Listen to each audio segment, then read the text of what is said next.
So common cultural problems. Again, all I'm intending to do here is give you some of the ones that we see the most frequently.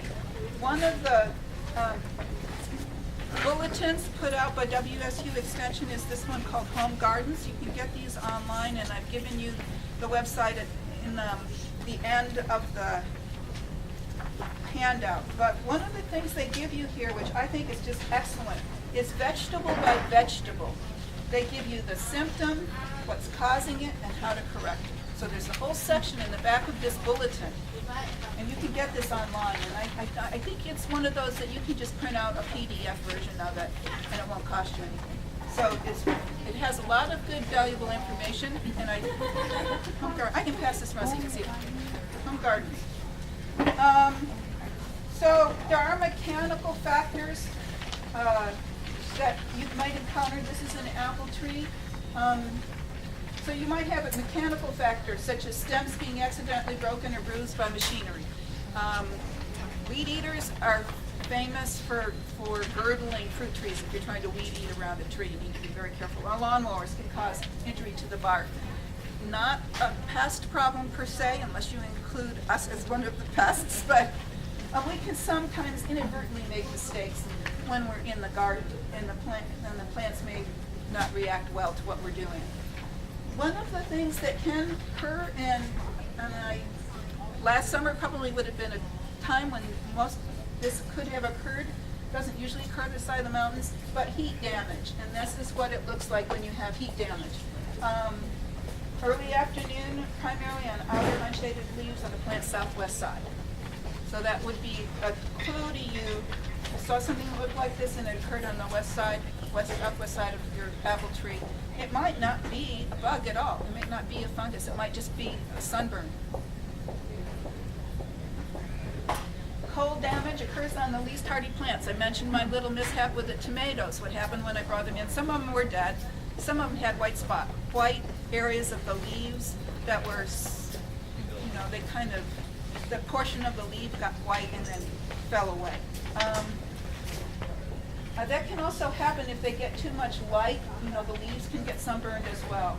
So that's another reason for doing this hardening off process. I already mentioned the problem that was occurred when my beans went through the drought stress of not getting enough water, and then that made them susceptible to the flea beetles. Waterlogging potatoes, if they get waterlogged, they'll get that big black spot like a black spot in the middle of the potato. I don't have a picture of that. I did order a book from Amazon that's not arrived yet, and it has really good pictures of these kinds of things. So next time I teach this class, I'll have better pictures.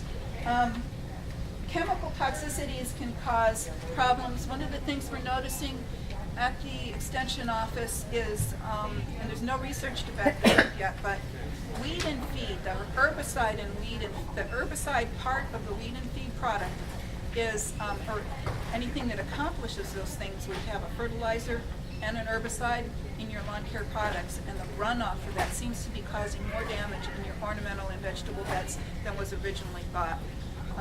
Also, they discovered, I think it was a couple of years ago now, that the herbicide from the grain fields that they were feeding to the animals at the Woodland Park Zoo was persistent, and actually ended up in the zoo, so they had to switch and feed all of their animals organic grain. Nutrient deficiencies can also cause this kind of yellowing of leaves that you see in this picture. So common vegetable pests, we'll talk about them in several categories. There's insects, there's arachnids, which are spider mites and spiders, there's mollusks, which are slugs, and vertebrates. So even though, okay, my husband, he's a great guy, he sees a bug, he wants to spray it immediately. Even, and I'm like wanting to figure out what it is and make sure it's a bad bug and not a good bug. So there are 35,000 known species of insects in Washington, and only less than 1% of them are serious pests that affect our crops. So just put that into proportion when you see a bug in your garden. It doesn't necessarily mean it's a bad thing. Carrot rust fly. I have a lot of carrot rust fly, and what happens is, and you can see from this picture, the fly lands on the soil next to the carrot, lays her eggs, and then the eggs hatch and begin to eat the carrots. The surface does where they're eating, it gets all black and mushy. And there are certain times of the year when this is active, when these carrot rust flies are more active than other times of the year. And so but because our climate and the weather is so variable, I've tried to predict when only plant when I know that the carrot rust flies are less active, but it's so unpredictable that I've given up, and this is what I try to use, a floating row cover. And they have some here.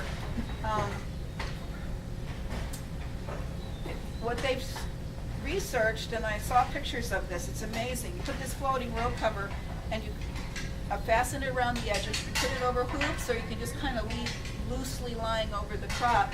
It emits air and water. It's kind of like a porous, like interfacing, if any of you sow. So it's very lightweight. As the plants grow, if you don't use hoops, as the plants grow, it's light enough that it will lift up the cover. So that will keep the flies from getting at the carrots, so they won't lay their eggs. And it also helps to moderate the climate underneath and keep the soil a little warmer. So if you ever go to Master Gardener demonstration gardens, you will notice a lot of use of floating row cover. And what is that? What's it made out of? It's kind of like a loosely spun. Oh, she's gonna get something to show you. It's kind of like an interfacing. It's kind of lightweight and it's porous. Is it cotton? Or? I don't know what it's made of. It lasts a couple years. Would it work then to use wool if you have fleece from sheep? I think that would probably be too heavy. It's one brand name for it is Remay. It's one name that it goes by. I'm not sure what brand they sell here, but Ellen's going to go get you something to see what it looks like. So what I do when I do get it is I just try to peel off the damaged areas. Oh, she's got it right here. Yeah. Here it is. It's actually right down that arm. Huh? Right there, right in And front then of more, us. if more is Okay. down here. So you can pass that around too and see what. Yes. On the floating row cover, I've got that over my lettuces and stuff right now, and I was wondering, I bought transplants, that was already growing out here, and at what point do you take it off of the plants? I mean, do they have to be a certain height, or? I would, some crops I might leave it on, but with the crops like lettuce and any crops that go to seed, if it gets too hot, I would take them off when the weather starts to warm up. And I'm sorry, I can't give you a more specific answer than that. With the carrots, be aware, it depends on your reasoning for doing a row cover. The row cover really accomplishes two goals. One is to exclude pests, and the other one is to keep the soil and the area above the soil warmer when it's cool outside. If you're using it to extend your gardening season, then when the weather gets warm, it'll get too warm under there and you need to take it off. If you're using it for protecting against bugs and things like that, I would raise it up with hoops so that if you can try to get some ventilation in there, more ventilation, because it would cook the plants if you left it on in the heat of the summer. Yeah. So as far as organic gardening, as far as you know, that's not any kind of chemical. It doesn't say what it's made out of. It doesn't, huh? I've seen the use for that recommended in a lot of organic gardening books. Good. Okay. It's not something that really you're incorporating into the plant's roots or anything like that. There is something that But if it rains and Yeah. not have something Yeah, on that's it, it's true. going to get Right. on your plants. you're right.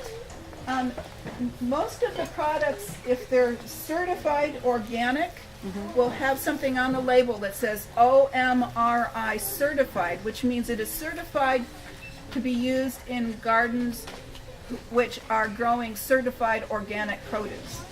The process, however, just because doesn't have that on the label doesn't mean it's not organic. It may mean that they haven't invested the money and the paperwork to deal with the government to get that certification.